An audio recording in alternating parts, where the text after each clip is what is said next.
Break news చూస్తున్నాం. తెలుగు రాష్ట్రాల్లో పెరిగిన ఎండల తీవ్రత భగ్గుమంటోంది. ఉత్తర తెలంగాణలో 6 జిల్లాలకు ఆరెంజ్ అలర్ట్ జారీ చేసిన అధికారులు వచ్చే 3 రోజులు ఏపీ, తెలంగాణలో 44 డిగ్రీల ఉష్ణోగ్రతలు నమోదయ్యే అవకాశం ఉందని హెచ్చరిస్తున్నారు. అటు ఏపీలోనైతే జనాలు రోడ్లపై నడవలేక ఇబ్బంది పడే రేంజ్లో దంచి కొడుతున్నాయి. ఏపీ వ్యాప్తంగా చాలా చోట్ల 40 డిగ్రీల ఉష్ణోగ్రతలు నమోదయ్యాయి.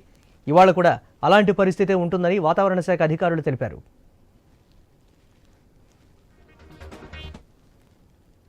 శ్రీకాకుళం, విజయనగరం, మన్యం జిల్లాలతో పాటు తూర్పుగోదావరి జిల్లాల్లోనూ ఎండలు మండుతున్నాయి.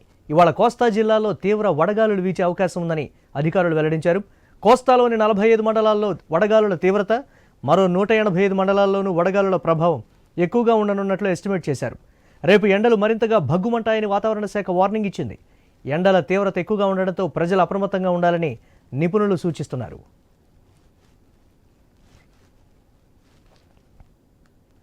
అటిక మా విశాఖ ప్రతినిధి రాజు ఎండల తీవ్రతకు సంబంధించి మరిన్ని అప్డేట్స్ అందిస్తారు. రాజు, వాతావరణ శాఖ అధికారులు ఏం చెప్తున్నారు? విశాఖలో ఎండల తీవ్రతకు సంబంధించి అప్డేట్స్ ఏంటి?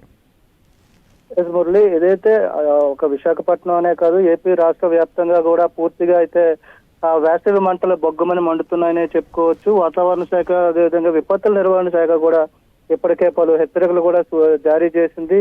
ఈ ఎండల్లో బయటకు వెళ్లే సమయంలో ఎలాంటి సూచనలు తీసుకోవాలో సూచనలు కూడా ఇప్పటికే ప్రకటనలు చేసింది. ఏదైతే ప్రస్తుతం ఏపీ రాష్ట్ర వ్యాప్తంగా ఉన్నటువంటి అనేక జిల్లాల్లో ఎండలు మండిపోతున్నాయి. ఉదయం 6 గంటల నుంచే బాండ్ తన ప్రతాపాన్ని అయితే చూపిస్తున్నాడు. ముఖ్యంగా చూసుకుంటే ఉత్తరాంధ్రాల దక్షిణ కోస్తా జిల్లాల్లో కూడా దీని ప్రభావం అయితే తీవ్రంగా ఉందని చెప్పుకోవచ్చు. ఉదయం నుంచి కూడా బయటికి వెళ్లాలంటే ప్రజలు తీవ్ర భయాందోళనకు గురవుతున్న పరిస్థితి. కానీ తప్పనిసరి పరిస్థితుల్లో జీవన పోరాటం కోసం, ఉద్యోగాలు, ఉపాధి కోసం బయటకు వెళ్లాల్సిన పరిస్థితి. మరోవైపు పాఠశాలలకి పరీక్ష కాలంలో బయటకు వెళ్లాల్సిన తప్పనిసరి పరిస్థితుల్లో ప్రజలు అనేక ఇబ్బందులు పడుతున్నారు. మరోవైపు ఎండల తీవ్రతతో పాటు ఉక్కపోత కూడా రాష్ట్ర ప్రజలు అయితే ఉక్కిరి బిక్కిరి చేస్తుందని చెప్పుకోవచ్చు. విశాఖపట్నం, విజయనగరం, శ్రీకాకుళంతో పాటు అల్లూరి సీతారామరాజు, పార్వతీపురం మన్యం జిల్లా, అదేవిధంగా అనకాపల్లి జిల్లాల్లో కూడా ఇప్పటికే రికార్డు స్థాయిలో ఉష్ణోగ్రతలు అయితే నమోదవుతున్నాయి. ఇప్పటికే 40 డిగ్రీల, అంటే మార్చి 2వ వారంలో మార్చి 2వ వారంలోకే అప్పటికే 40 డిగ్రీల రికార్డు అయితే నమోదవుతుంది. భవిష్యత్తులో కూడా